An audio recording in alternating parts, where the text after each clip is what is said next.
Hey, what's up, guys?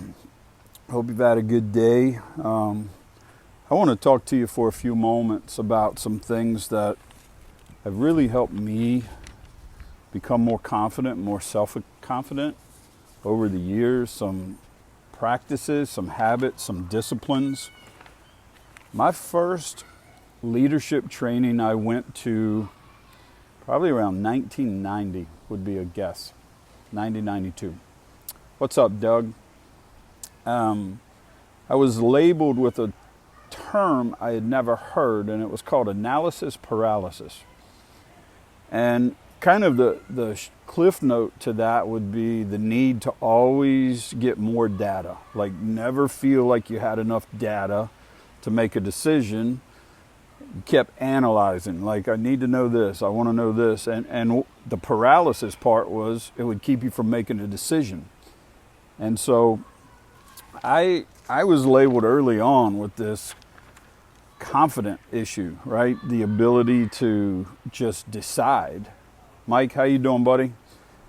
And so I want to, I talk to men often that talk about their self-confidence, their esteem and things. And so these are some habits that have helped me over the years. I got some notes written down. I tore my page a second ago, so I got to hold it together.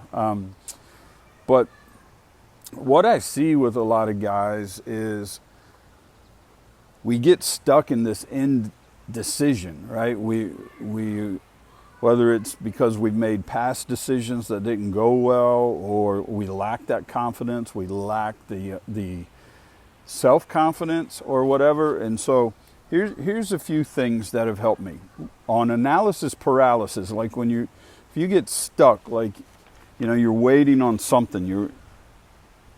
I read years ago, and I try to practice this. I think I've got pretty good at this, but there comes a tipping point. They say it's around 80%. I don't know always how to quantify that, but I know how to feel it. Like when you get 80% of the data, or you get to where it's a tipping point, and whatever else you could learn is really incalculable, it's not going to make a big difference, then you're probably at a place to where you can pull the trigger and go on. And so when I'm making decisions, I get to a place to where there may be more data. Sun's coming out bright. There may be more data I could get. That would be my analysis paralysis. But the data I would get is probably not going to affect my decision. And so just try to think through when you're deciding. I mean, it could be as simple as, where are you going on vacation? Where are you going for dinner? What are you going to do with that extra money? Like, buy a boat, go on a hunting trip. What is it to where it's like, you know what? Your return on investment in that last percentage is not going to be equal to the bigger chunk of things that you already know. So try to identify when you get stuck what that last piece of data would or wouldn't do for you. And if it becomes really insignificant, just go with it. Second thing I've realized is we're all going to look back and wish we made different decisions along the way. However, you're only responsible after you've done due diligence for the data you have at that time. For example, the COVID situation. I'm sure a lot of us would look at our situation financially, professionally, relationally, whatever, now and say, you know what, if I had known, then I wouldn't have done this in January.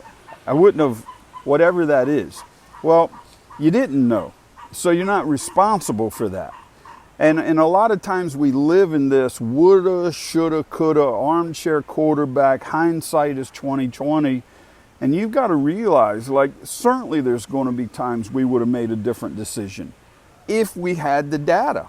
But we didn't. We did due diligence. Something happened. COVID jumped out on us. We didn't know. So we can't change it. All we can do is use that data as we go forward. Third thing that helps me, and this is a big one, guys. I've learned this in the last few years more than anything. It's an exercise called fear setting. And what you do is, like, when you're making a big decision, I'm not talking about small stuff here. I'm talking about stuff that may affect you for 3 years, 5, 10 years. Fear setting is you literally, and I work with paper or I write it out, man. I'm a visual person. And so you write down, literally, have the discussion, be very candid, very open. What's the worst thing that could happen if this doesn't work out? What's the worst thing? And then the question you ask yourself is, can I handle that? Can I get through that? Or if it's you and your wife, you and somebody else, can we handle that? And if the answer is yes, then everything else kind of becomes like, how do we navigate it? But not only do you set your fears, you also, to equal the playing field, what's the greatest thing that could happen here? See, some of us in our lack of confidence, we always skew it to where we're like, man, if this happens, it's, crap's going to hit the fan, wheels going to fall off the bus. Well, what if it doesn't happen? What if your idea really works? What if things go really well? What if you come up with that crazy invention? What if your marriage really gets better? What if your business doubles this year? I mean, what if? And so as much as you're going to lean on the fear setting, also right beside it, what's the greatest potential that could happen out of that? And a lot of times when you set the fear and it's like, well, I could handle that, and then you look at the potential, it's like, it's a no-brainer. See, we never get it out of our head. We just get stuck chewing on stuff and all. And also, let me tell you an exercise, not an exercise, it's something I did a few years ago. I read in a book, and I've read this, if you read leadership, you've read this many times. You're the average of the 5 people closest to you. And I think you have separate tribes, right? Professionally, spiritually, relationally, mentally. You could have different groups of 5. Well, I read that, and then in another book, again, read it several times, that if you're the smartest one in the room, you're in the wrong room. And so I took it to heart. And on LinkedIn, I have fashioned a statement, a message, a direct message, and it said something like this: would you be willing to meet with men like yourself once a month for an hour? And I sent it to guys I knew, I sent it to guys I didn't know, but I sent it to business owners, entrepreneurs, C-suite executives, all in this area, in Virginia area, right? And I sent it to, 10 guys, I'll say. I don't remember now, several years ago. Every one of them but one said yes. And the guy who couldn't do it, he didn't say no. He runs either Virginia or the East Coast California Pizza Kitchens, and he just said, I'm slammed, man. I would love to, but I can't. So every guy said yes. First meeting, we walk in, I think it was 7 a.m. on Thursdays, once a month. We walk in, we sit down. I'm meeting a couple guys. They're all meeting each other. And then they look at me, and one of the guys just looks and he says, okay, Bob, why the hell are we here? And I said, well, I read in a book, average of 5, and if you're the smartest one in the room. And I said, and I wanted to be the dumbest one in the room. And he kind of smirked. He said, okay, well, I'll introduce myself. And this is absolutely how it happened. He said, my name is so-and-so. And he said, 5 years ago, I had a very expensive daily Coke habit. And he said, this year my business will do $63 million. And that's how that started. And for 18 months, that same group of guys once a month met. I never taught them. I came in with 2 questions every month because I was learning. You see, what I'm trying to say is, if we're the average of 5, and that's what they say, then maybe you need to look at your 5. Maybe you need to figure out, like, how do you raise your average, like, in leadership? How do you raise your average as a dad? How do you raise your average as a husband? How do you raise your average as a business owner? Like, how do we truly honor that as a truth and get to where, let's just say in the next 90 days, I mean, I wouldn't walk up to a guy and say, hey, you're killing my buzz, man, cutting you out. But that doesn't mean I wouldn't reach out to somebody and just say, hey, I heard this crazy old man talking on a tape, and he said this, and I'd be honored if you would help me raise my game. And again, no one said no to me. And when you have the right agenda, there's guys that can help you raise your average. Change your input would be the fourth one or fifth one. What do you listen to? Who do you listen to? John Maxwell calls them firefighters and firelighters. Firefighters are always trying to put your fire out. Firelighters are always trying to help you dream, come alive. And so just pay attention. Who do you listen to? What do they say about your dreams? What do they say about you? When you say, hey, I may start a business, what do they say? Hey, I want to grow this. What do they say? And you may have to learn how to literally change what you listen to and who you listen to. Also, this is a very subtle one. Sorry about the sunlight, but I'm not stopping my video. Ignore false applause. We are surrounded by mediocrity, man. The bar in people's lives, the bar in the world is so low. So pay attention to who applauds you and what are they applauding you for? Because the masses applaud mediocrity.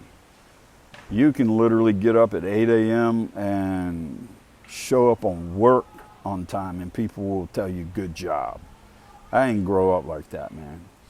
I worked for companies as a consultant and they reward people for showing up on time. I'm like, man, I don't know what happened to our world, but that's not what I grew up in. And we can get to where people are like, hey, attaboy, man, at least you tried. A for effort, you know. You did more than a lot of people would have. Philip, how you doing, man? And what happens is we end up with the masses, the people that have bars set so low in their life, they're applauding us for nothing. My son, he's 27, and he works in the prosthetic field. And when he was getting in this career, he asked me about some things. And I told him, I said, Bud, sadly, the bar is so low in our world that if you just show up, do a great job, and offer input, they're going to think you're the best thing that's ever happened to them. That's the world we're in, man. If you just step up a little bit, a lot of people aren't even doing it. And so pay attention to who's applauding you. And I would highly encourage you, find somebody who only applauds your greatness. They may not reprimand, may not put you down when you don't get there, but you need somebody who pulls the greatness out of you. And then the last one.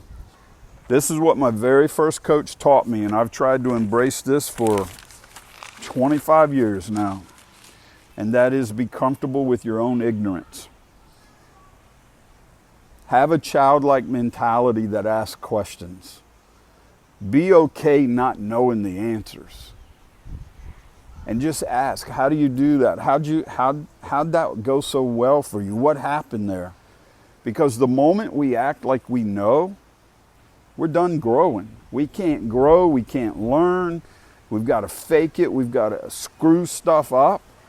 And so in those moments, like when you don't know and you're faking it, it's going to slam into your confidence. It's like you can't be confident because you're posing, you're not real. And instead, be okay asking and being in inquiry mode and learning from people, because everyone you meet knows something you don't. And so anyway, these are some tips that have become habits and disciplines in my life over the years that have helped me be more confident. I'd love to hear from you, questions, comments in this, whether you watch it now, watching with me, watch later. So I know how to like pinpoint this down even more. But it's just starts here, and it happens in our habits, and we can grow from it. So, all right, guys, have a great evening. As always, thanks for hanging out with me. Stay strong.